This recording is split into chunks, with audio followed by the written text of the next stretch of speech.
Hola, hola, bienvenidos a un nuevo episodio de Bitácora Arquitectónica. Yo soy Alicia, próxima arquitecta, y hoy estoy muy contenta de estar en un nuevo episodio acá junto a todos ustedes, todos los oyentes de la radio La Académica 98.5. Porque hoy es viernes y ya llega el fin de semana y estoy muy contenta de poder estar acá otra vez con ustedes y poder aprovechar todo el fin de semana. Sé que todos seguramente están muy emocionados por este finde. Y encima hoy, antes de venir acá a la radio, me pasé por Pharmacity y estaba testeando algunos perfumes, y encima perfumes de varón que son como más fuertes porque, bueno, estamos preparando ahí unos regalitos. Pero siento todo el perfume, ¿no? Y ustedes por ahí se quedan más con lo que escuchan y no tanto con lo que ven, pero yo acá tengo todos los sentidos activados en la radio, hoy especialmente. Para hoy tenemos muchas cositas preparadas. Me gustó mucho el formato que estuvimos probando un poco estas semanas, sobre todo los miércoles, con esta cuestión de las noticias, los datos curiosos y por ahí un poco segmentar todas estas cositas. Entonces me gustó y lo vamos a seguir aplicando, y un poco me obliga también a leer sobre, ese es un objetivo que yo tengo personalmente, que es un poco sentarme y leer de las cosas actuales que están pasando.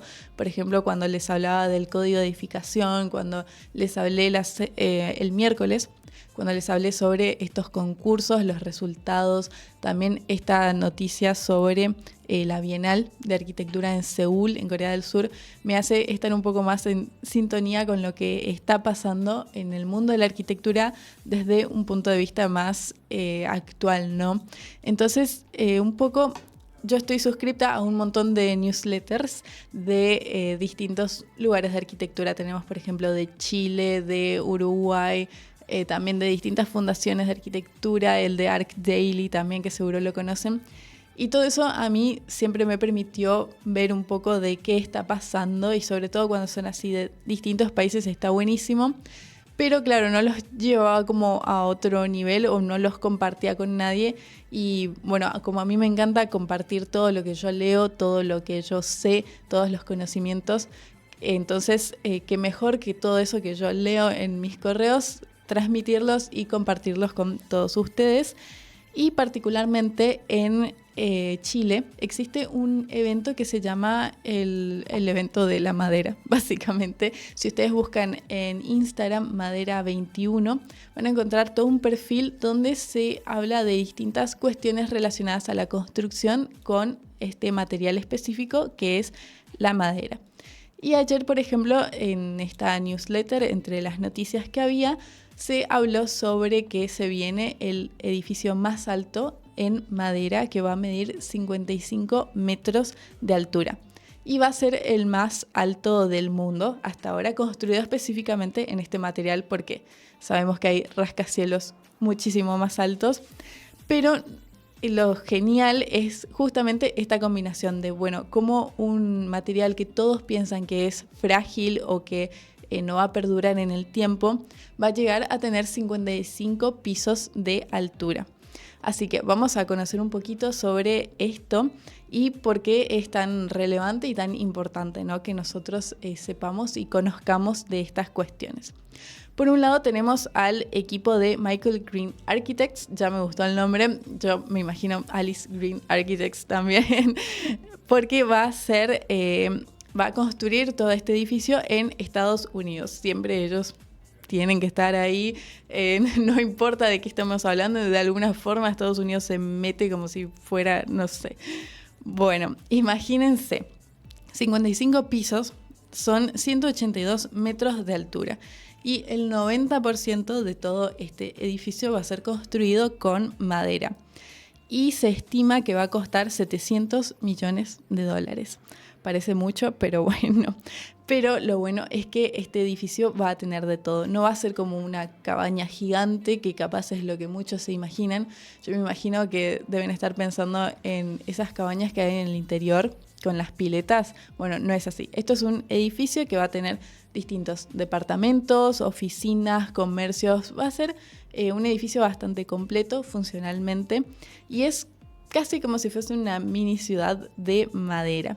Y esto supera un actual récord que ya existía del edificio más alto en madera. Y entonces un poco se deviene toda esta idea de, bueno, si será esta ciudad la capital de la madera. ¿Y por qué esto es importante de conocer, de saber? Bueno, justamente por toda la parte sostenible que representa la madera. Porque no es solamente tener un récord de quién construye el edificio más alto, no es una cuestión ambiciosa, sino que es justamente una revolución sostenible.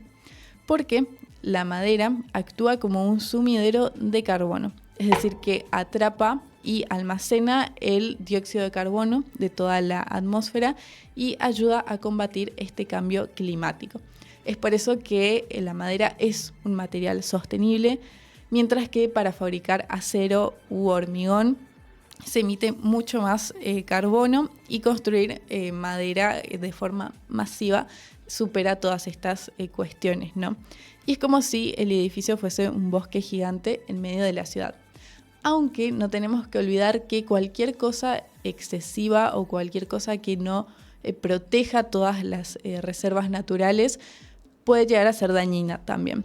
Porque en muchas fábricas que se construye con madera o que se hacen distintos muebles, justamente lo que tienen es esta cuestión de plantar árboles y talarlos, plantar, talar, y eso quizás ya tampoco es sostenible, digamos, porque no se está protegiendo las demás áreas en conservación. Entonces hay una cuestión en este sentido de que si bien construir con madera es mejor que construir con metal u hormigón, no tenemos que olvidar de dónde viene todo esto y estudiar también los procesos que se realizan en cada fábrica. Entonces hay que tener en cuenta todo esto para que realmente sea sostenible un proyecto, ver desde el principio, desde dónde se produce el material, sobre todo cómo, y después trasladarlo a las construcciones, ¿no? Y está bueno que empecemos a preguntarnos un poco si nosotros mismos nos animaríamos a vivir o trabajar en un edificio de 55 pisos hechos enteramente de madera, si les genera como algún cierto miedo o qué sensaciones les da, porque en general la madera es un material que da estas sensaciones de mucha calidez. También ayuda a que el aire esté mucho más purificado, por ejemplo. Se habla mucho de esto, de que si uno implementa metal o hormigón o mucha pintura, tiene todas estas cuestiones, todos estos componentes más plásticos, más artificiales, que hacen que el aire no sea tan puro, por ejemplo. Entonces, realmente la madera nos hace sentir mejor en los distintos espacios. Pero por ahí hay otras cuestiones que nos interesan en este sentido de, por ejemplo, la seguridad o qué es lo que ustedes se imaginan con un edificio alto de madera, ¿no? Y yo creo que en Posadas tranquilamente se podría aplicar todo esto, ¿no? Se podría aplicar todo un edificio de madera en la costanera, me los reimagino así en un futuro súper innovadores en el sentido de ayer, porque esto ya debería de aplicarse desde ayer, ¿no? Entonces, este proyecto que es súper innovador, tranquilamente se podría aplicar con características similares acá en Posadas y sería súper vistoso y todos estaríamos muy contentos viviendo en un edificio así, a pesar de que quizás algunos piensen que no da seguridad o que es un material que no se sostiene por sí solo, pero créanme que todos estos materiales son muy resistentes y de hecho fue de los primeros materiales que existió, ¿no? Bueno, de la consigna que tenemos para hoy en nuestras redes sociales, que ya la subió Pilar, nuestra community manager, tenemos que, un poco si justamente ustedes se animarían a vivir en un edificio así, con estas características. Y bueno, básicamente tienen que imaginarse cómo sería un edificio de más de 100 metros de altura, hecho enteramente de madera, y pensar si les gustaría vivir ahí o no.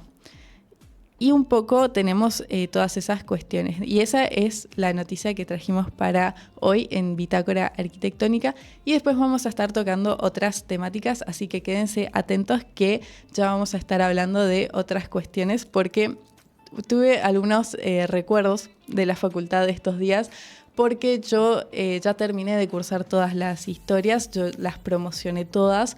El año pasado, por suerte, las promocioné. Y este año, por ejemplo, no cursé ninguna materia que se llame ni historia del arte, ni nada de patrimonio, ni nada relacionado con eso. Entonces, un poco me agarró esta nostalgia o esta sensación de que me faltaba esa parte que a mí tanto me gusta, que es la parte de leer los libros, de estudiar la historia, de reconocer todos estos signos, símbolos que se dan en las distintas edades. Entonces, por eso, más adelante, en el siguiente bloque, vamos a estar hablando un poco de toda esta arquitectura griega y romana que ustedes seguramente ya están hartos de escuchar, pero yo les voy a traer de vuelta porque a mí me encanta. Así que quédense atentos que nos vamos a una pausa musical y ya volvemos. Encontranos en redes, escribinos, pide tus temas. Y volvimos después de haber escuchado toda esta gran música para ponerle mucha onda a este gran viernes, porque ya se viene todo el finde, que igual creo que mucha gente ya está sin plata, es muy fin de mes, pero igualmente estoy segura que todos tenemos algún plancito que queremos hacer, todos queremos relajarnos un rato de toda esta semana que fue bastante larga, fue muy muy larga. Pero antes que nada, antes de seguir con nuestro programa habitual, nuestra transmisión habitual, quería mandar un saludo a todos los diseñadores gráficos. Feliz día a todos los diseñadores gráficos que están ahí. Que bueno, yo conozco a un par, a Ali, que trabaja acá en la radio, a Rodri, que es mi novio, a mi primo, a Ale, que también ya es diseñador gráfico. Todos ellos es su día hoy y estaba viendo que en el colegio de diseñadores hicieron un posteo muy lindo, justamente como son diseñadores gráficos no espero menos de esa cuenta, pero bueno, el 24 de octubre es el Día Nacional del Diseñador Gráfico y acá, por ejemplo, dice que un diseñador es un profesional de la comunicación visual. Su misión va más allá de realizar bocetos, dibujos y diseños, ya que tiene como principal objetivo plasmar en imágenes los mensajes que se quieren transmitir. Y en la parte de gráfico es una persona a la que en ocasiones le hace falta más mate, y eso es cierto. Creo que no les alcanza la cantidad de mate que toman en un día para poder diseñar y poder producir todas estas ideas, y sobre todo la parte de la comunicación, que es muy importante, que un poco a veces lo hablamos con las chicas de marketing, con Mili y Gaby, que está buenísimo saber qué es lo que uno quiere transmitir, tener en claro todo esto, qué es lo que uno quiere decir y saber cómo después va a repercutir en los demás, y eso es súper importante. Y un poco en arquitectura a veces nos pasa de que los proyectos tienen que defenderse solos muchas veces, porque nosotros hacemos todos los planos, hacemos todos los renders, hacemos todos los croquis, todos los elementos de una entrega final para un proyecto, ya sea proyecto ejecutivo o anteproyecto, y después eso el profesor lo tiene que corregir solo. No es que nosotros estamos ahí diciendo sí, porque acá dibujé la puerta, que es el acceso y no sé qué, sino que justamente el proyecto del arquitecto lo tiene que ver y lo tiene que entender. Entonces esta comunicación es muy clave para todos los que tengan algo de relación con lo que es el mundo del diseño, ¿no? Pero ahora que hablamos de toda esta comunicación, todos estos son elementos y herramientas digitales que nosotros tenemos hoy en día, pero en la antigua Grecia nada de esto existía, y por eso yo les voy a hablar un poco de los griegos y los romanos, que eran como esos influencers de la época, pero a su manera, sin toda la tecnología que tenemos hoy. Y ellos inventaron distintas reglas o distintos parámetros que hasta hoy en día se siguen usando, ¿no? Porque los griegos tenían toda una cuestión con lo que es la proporción y la belleza. Era uno de sus ejes así troncales. Si una obra griega no tenía proporción y belleza, ya directamente descartada. Entonces ahora vamos a hablar un poco sobre eso. Todos los reyes de la estética, ¿no? Porque ellos nos dieron distintos órdenes que son distintos tipos de columnas que hasta hoy las podemos ver aplicadas en distintas obras. Que tienen, bueno, son tres nombres distintos, son el dórico, jónico y corintio. Para los que estudian arquitectura, que ya arrancaron la carrera, seguramente ya escucharon hablar 800.000 veces y seguro ya tuvieron un parcial donde tuvieron que dibujar cada una de estas columnas y acordarse de memoria qué significaba cada una y toda la proporción que tiene. Y para los que no estudian arquitectura, estén tranquilos que seguramente los vieron en algún lugar. Por ejemplo, si ustedes van a la Casa de Gobierno, acá en Posadas, la Casa Rosada o la Rosadita, van a ver aplicadas estas columnas. Y así hay distintas construcciones, por ejemplo, iglesias que son un poco más formales, por así decirlo, que tienen aplicadas este tipo de columnas. Y estamos en pleno 2025 y siguen poniendo columnas griegas por donde quieren nomás. Pero básicamente cada una de estas columnas representa un estilo, ¿no? La dórica, por ejemplo, es la más simple y la más robusta. La jónica tiene unos rulitos característicos que están en la parte de arriba. Y por último, la corintia, que es como la más fancy, la más elegante, que tiene como si fuesen unos tallados de hojas que se llaman hojas de acanto. Y este gran aporte fue justamente...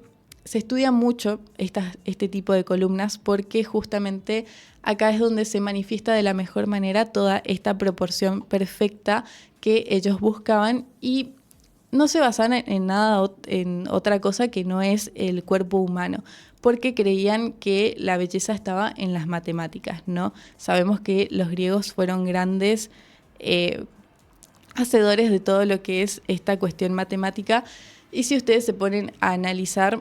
Porque hablamos de proporción, por ejemplo. Si ustedes dividen en partes la columna, por ejemplo, la base de lo que es el cuerpo y del remate final, van a ver distintas medidas, van a ver distintos detalles que tiene.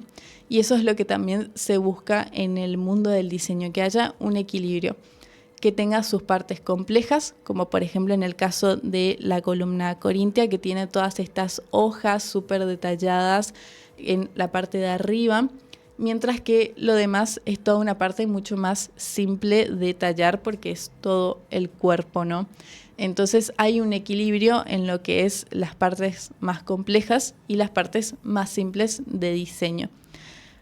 Y por otro lado, no nos olvidemos de los grandes ingenieros del poder que son los romanos, que ellos dijeron, bueno, nosotros tomamos todas las ideas de los griegos, porque eso es un hecho, los romanos se basaron en muchas cuestiones que los griegos habían creado, pero ellos le pusieron muchísima más potencia. Yo soy team romanos, amo demasiado a los romanos y todas las cosas que hicieron en la historia y todos los edificios que diseñaron por toda esta monumentalidad que tienen, porque ellos dijeron, vamos a hacer historia y vamos a quedar en el recuerdo, y la verdad es que lo lograron, porque hasta hoy en día se sigue estudiando estos grandes edificios o grandes monumentos que ellos construyeron en su momento, ¿no?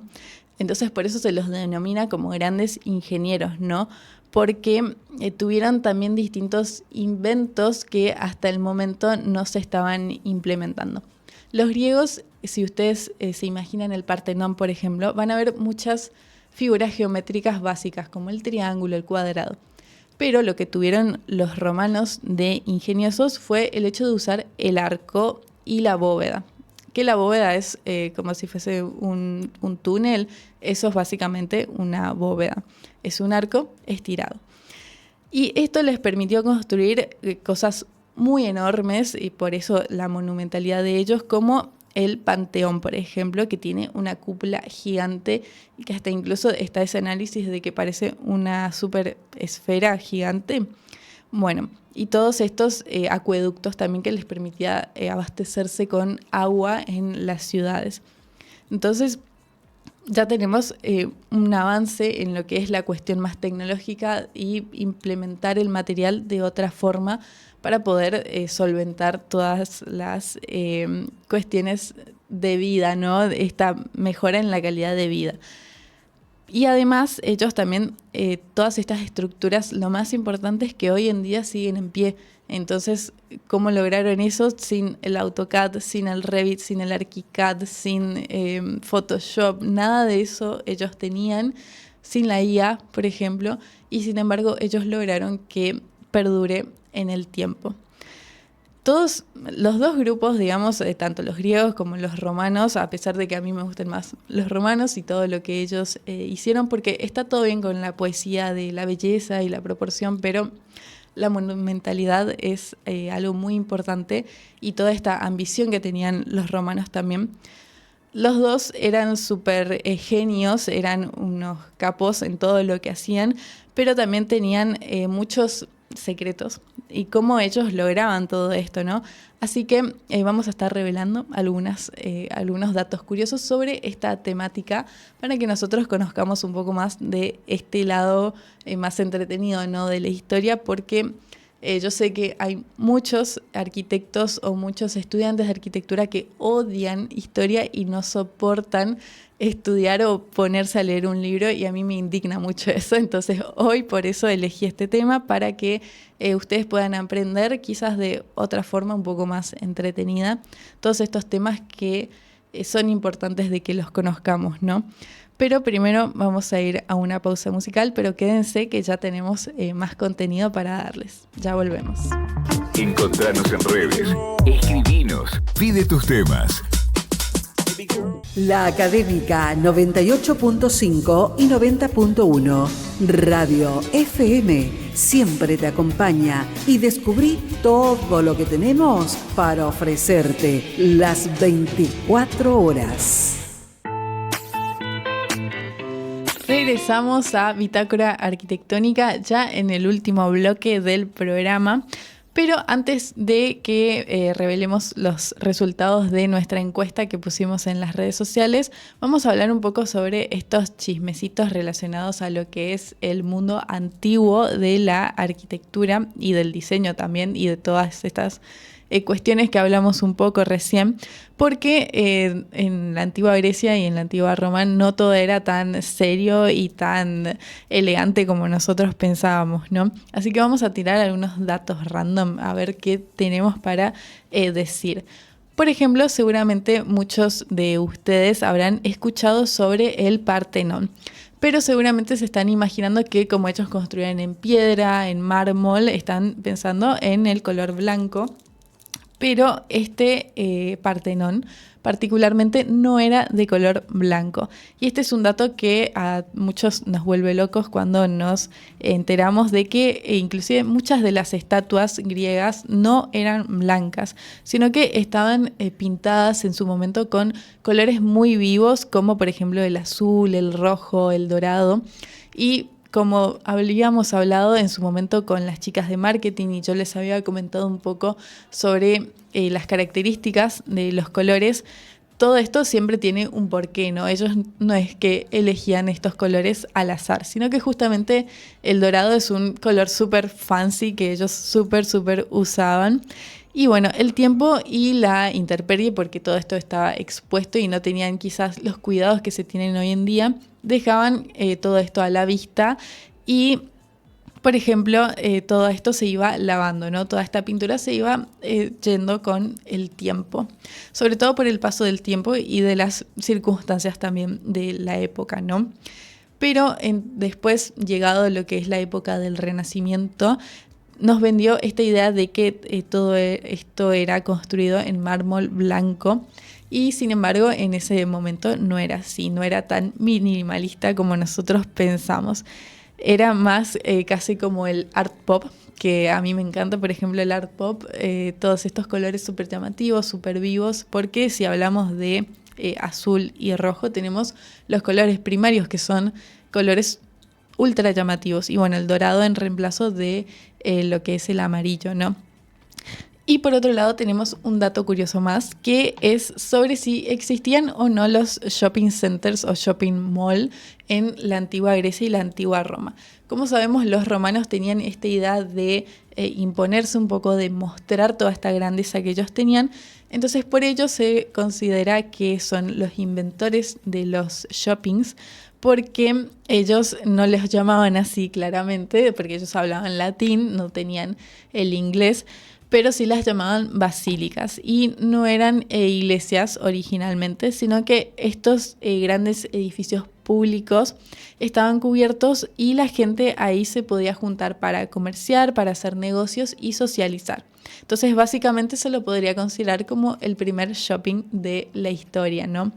Porque justamente al ser un espacio público de compra, venta, entonces se generaba todo este intercambio monetario, ¿no? Pero por sobre todo también esta cuestión de la socialización, de hacer distintos negocios, es lo que llevaba a que se lo represente de esta forma.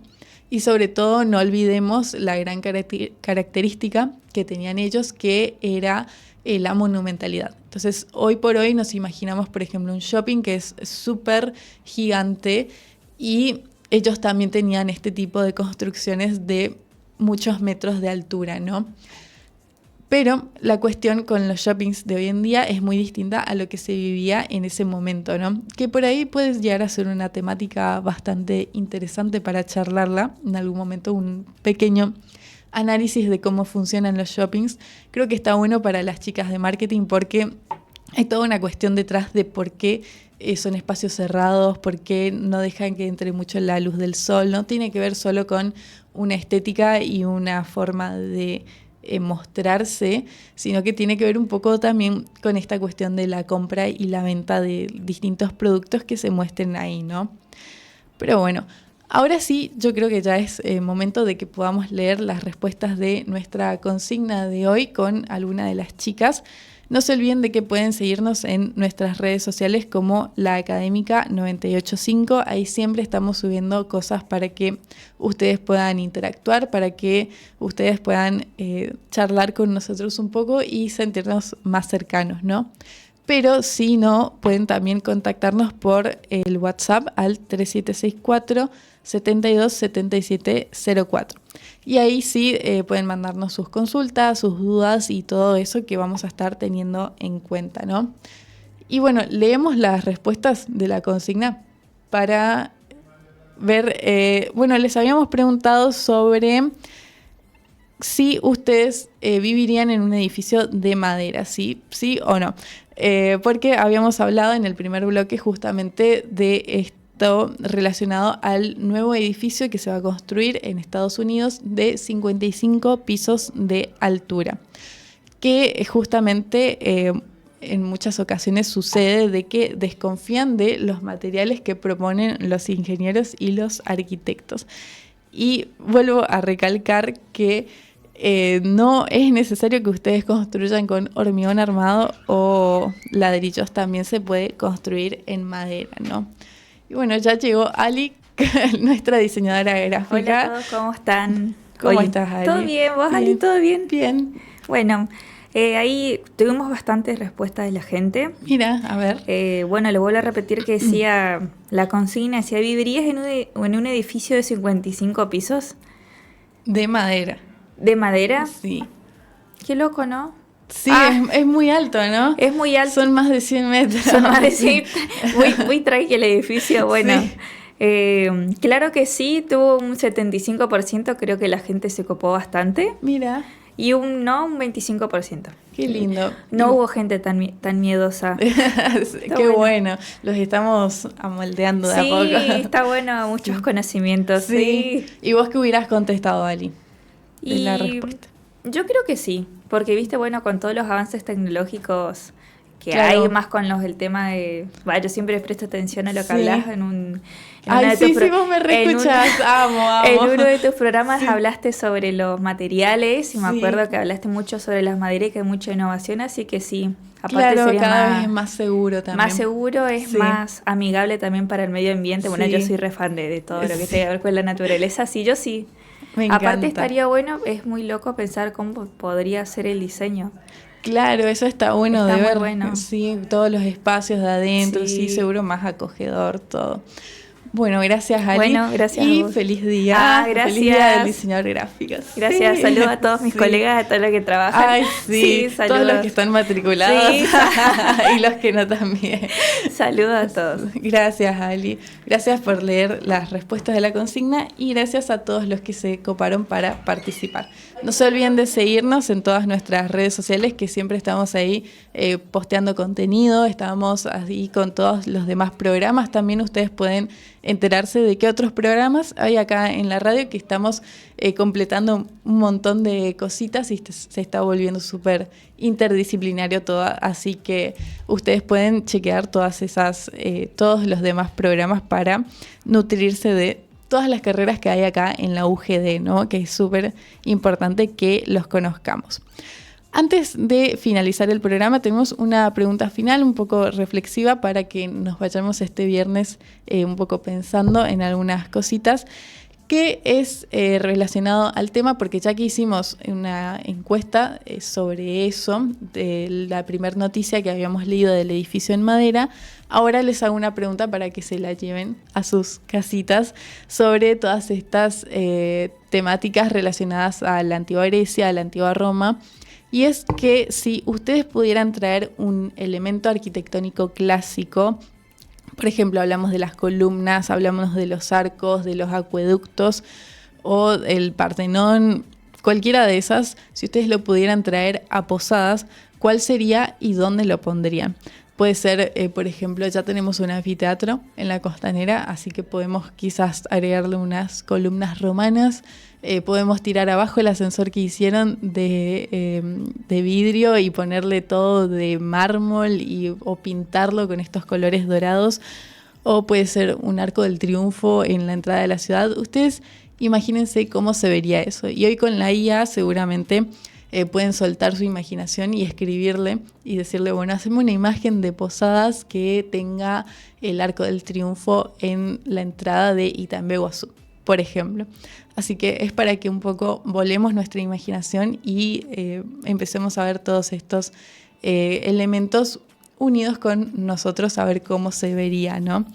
Y así vamos cerrando ya el programa de hoy. Hasta acá llegó nuestra transmisión. No se olviden de que si les gustó pueden compartir, darle me gusta, comentarnos todas las cosas que ustedes quieren ver en los próximos programas. Les habló Alicia, próxima arquitecta, y nos estamos viendo la próxima semana con mucho más contenido arquitectónico. Nos vemos. Bye bye. FM La Académica 98.5 y 90.1. Viví música y cultura.